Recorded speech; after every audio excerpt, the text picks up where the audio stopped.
We are focusing on the topic of kinship and marriage. Kinship focuses on the relationship one has based on blood, while marriage extends family ties and creates new kinship bonds. It was very clear through our interviews how contrasting some of our interviewees' thoughts were on kinship.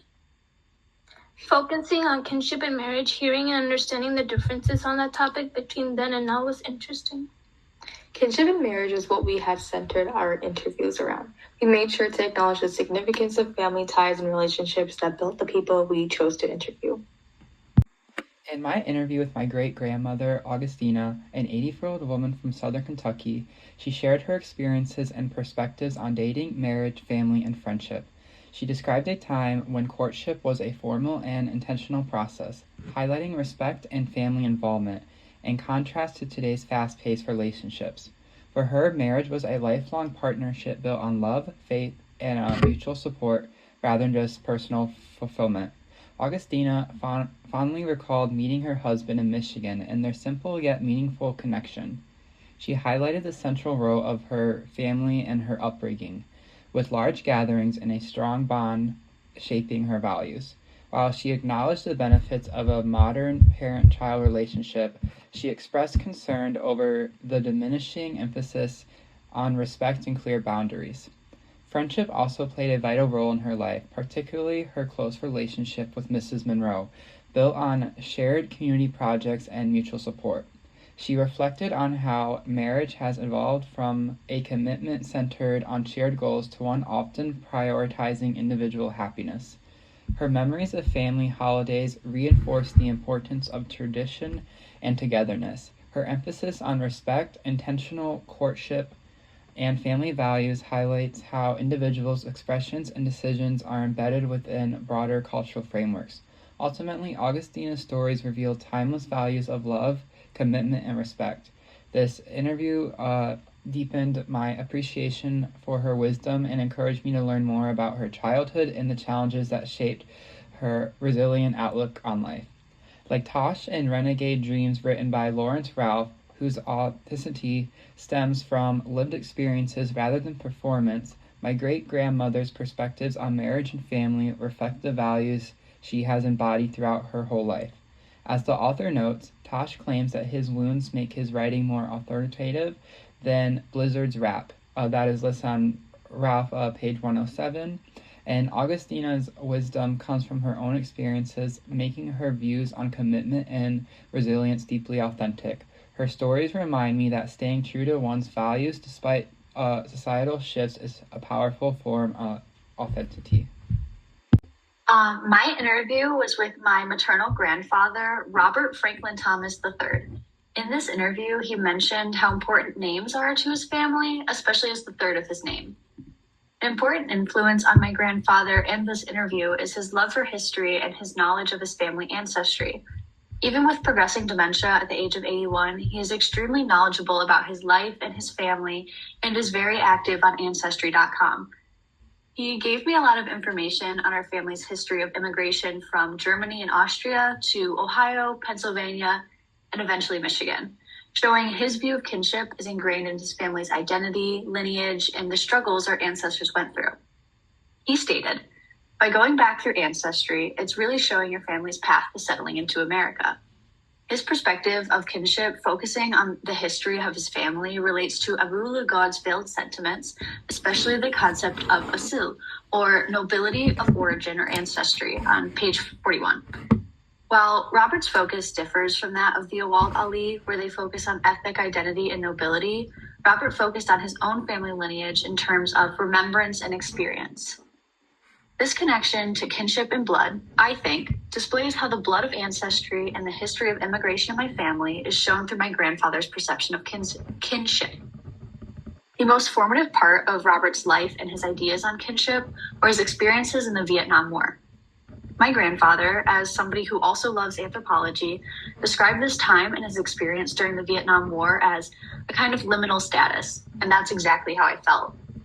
He had a very chaotic life with struggles of being a college student during the war, being drafted, and going back to school, with the uncertainties of the time being very prevalent in his life.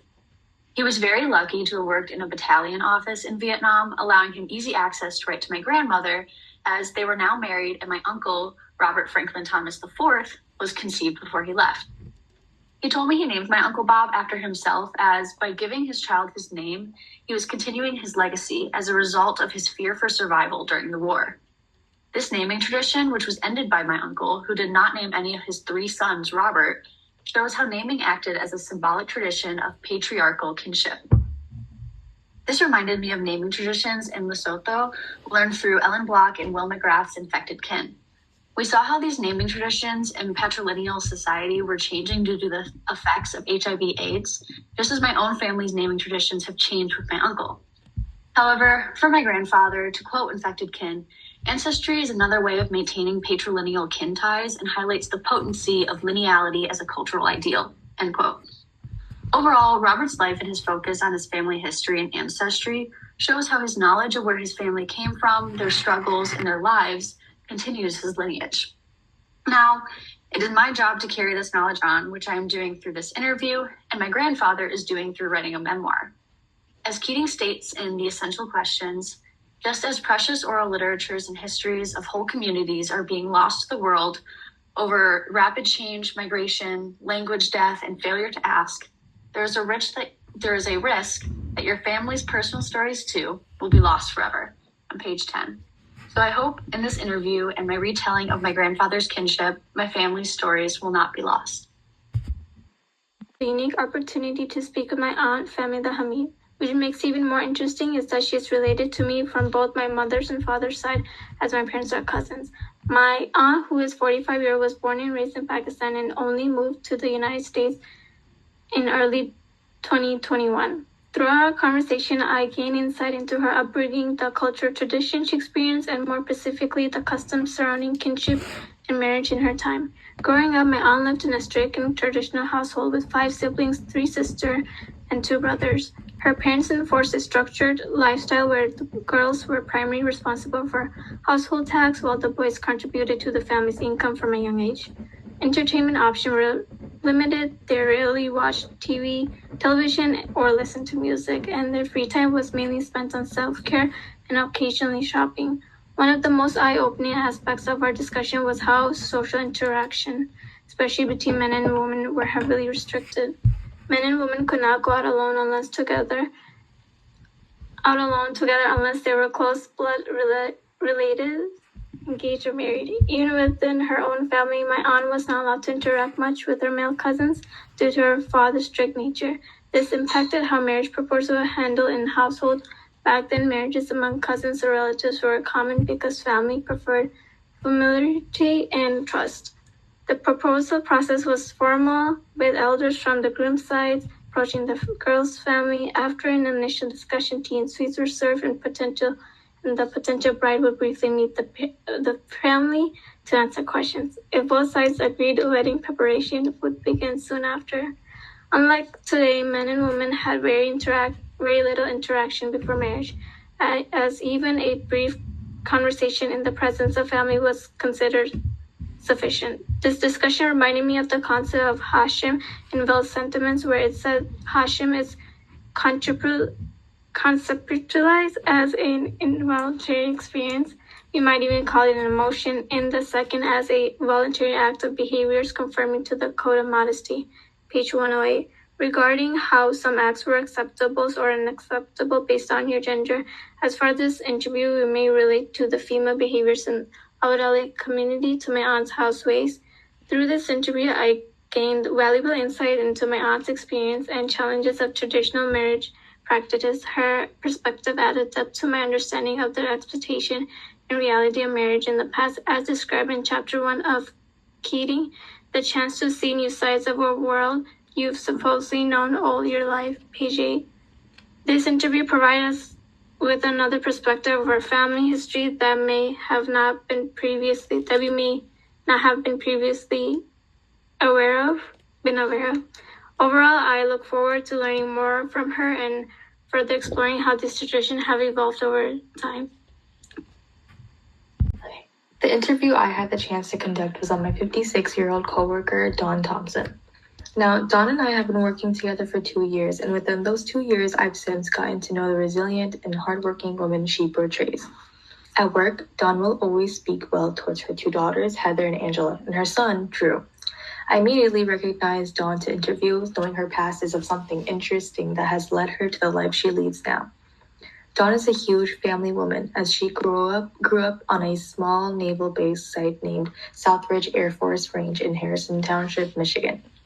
Having the experience of growing up in a secluded military base had stuck with her as she grew old, leading her to continue close-knit bonds within her family that had started when she got married at the age of 17. Kinship is a well-rounded topic to explain her life as she raised her two daughters single once her husband had soon passed in her mid-20s. Marriage was an important aspect of who she wanted to become, as she had always wanted to be a mother. Following the roles of her mother and grandmother, she wanted to spark that role and pass on traditions to her own daughters. This gives me an insight to Dawn's life, which relates to Elizabeth Keating's The Essential Questions: Interview your family to uncover stories and bridge generations. Keating stated, getting to know your parents and grandparents on an anthropological terms and will enrich your understanding of your own beliefs and cultural habits, as well as forces that have shaped your family history and, in turn, your own identity. Keating, page 8. This signifies to me how important it is to understand where the elders in our lives had grown up and how their experiences alternate with ours. Dawn's life consists of daily phone calls with her grandkids and her kids, so she doesn't lose contact, even if it is for just a day, which makes me wonder the reliance she receives and the reliance she gains. Her favorite activities consist of being outdoors and traveling the world to a different place every year, complying with her activeness and that she had gotten used to as a child who was constantly on the move as a daughter of a dad in the honor-based military. This interview had walked me through the significance of kinship and marriage in Dawn Thompson's life. She had experienced life at an early age and since then had grown with more knowledge while being surrounded with her close-knit family ties. Any of your members of your family and notice kind of some things that popped up in the interviews? I will start with that. That's actually a really interesting question. Thanks for asking. I would say that during Eid, my whole family comes together. Especially with family that we haven't talked to in a couple of years. I've noticed family reunions this past Eid. I've reunited with a couple of my aunts that I haven't talked to in a couple of years. And Eid is holidays for forgiveness and just celebrating fasting and realizing some people don't have the advantages like we do, and giving back to the poor and needy, and just focusing on family as well, creating a closer tie with God and our family and keeping up with our family. So just creating a new bond, a refreshing bond with my aunts after a couple of years was it gave me an insight of a new form of kinship and a new bond that I can build, Yeah, no, totally. Same here. On Eid, I have a lot of family members that I haven't seen for a while come together.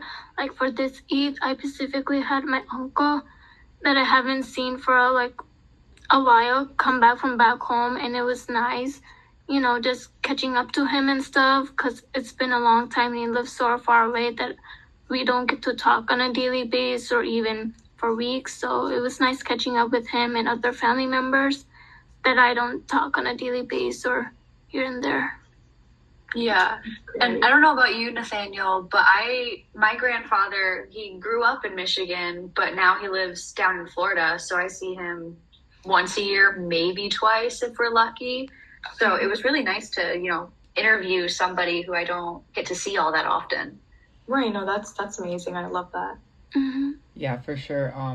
So she grew up in that southern Kentucky area, and then she decided to leave home at a young age, around 19, and she came up to Michigan, and she met my great-grandfather, and the rest has kind of been history. So it is nice to see how people grow over time, and I do get to see her quite often because she's in Michigan now, but she does oftentimes go back down to southern Kentucky to visit family and siblings down there. Yeah, no, that's nice. I have a question for Madeline and Nathaniel. I see you guys both conducted interviews on your grandparents, and I love that. I just wanted to ask, how's your relationship with them? It's interesting. I'm guessing that Nathaniel's a lot closer with it's your great grandmother. Yeah. Yeah, I'm guessing that you're a lot closer because she's so close, like proximity wise. I'm pretty close with my grandfather mainly because of his like enjoyment for history and anthropology. Like in our interview, he went off in so many different directions, and I was like, I can't get all of this stuff. He quoted liminality, which I think is hilarious. But we bond over a lot of that stuff. He'll send me a lot of like anthropological books, and I'm like, I can't read all of these on top of my coursework, but I appreciate, the sentiment of it. So I definitely bond with him more than a lot of my family members that aren't, they're either not in school or, they're far away. So, it's nice to have this connection and to kind of bring him into the things that I like learning about. So that was really nice. For sure. Yeah, I love that. That's amazing. Awesome. For me, my parents had me at quite a young age, so I feel like I was pretty blessed that I get to spend so much extra time with grandparents and great-grandparents. And I always remember growing up on Sundays was our church day. You go home, do some breakfast, maybe some like yoga or stretching, and then we would all get together for Sunday dinner, and everyone would bring dishes and cook. And it's just really a nice time to just like connect together, talk about our week, what we're looking forward to. Yeah, for so those sure. are things I always look forward to. And Maddie, I have a question for you. I assume from how you've talked about anthropology and your grandfather, is that like what you're going into? Yeah, that's my major. So that's awesome. So I was really nice. wondering, I saw how you mentioned that he wants to write a memoir. Is this something he wants to publish for like the general public, or is that just like for friends or family, or just like a reflective letter on his life? It's really interesting because I was talking to my mom about this because I mentioned to her first that I wanted to do this interview like on her dad, and she was like, oh my God, he'll love that. And then she told me about the memoir where he has a copy of something that he wrote for school, like kind of like his final paper that he put in like a little binder just like to keep it protected, I guess. And that's mainly talking about Vietnam. But he said he got up until his early childhood in like a full-length memoir. And I don't really know his intention of it. I think he likes it as like family history and preserving like his life and his parents' lives and everything, which I didn't dig into too much in this summary here because it was very long, but very interesting stuff. So I'm hoping that I know he'll give me a copy of it, but I'm hoping that I can get permission to do something with it to hopefully put it out into the world in some way. That's awesome. That's really cool. Thank you everyone for sharing and contributing to this podcast. Moving forward, I hope these discussions on marriage and kinship inspire you to reflect on these concepts in your own lives and approach relationships with greater awareness and understanding.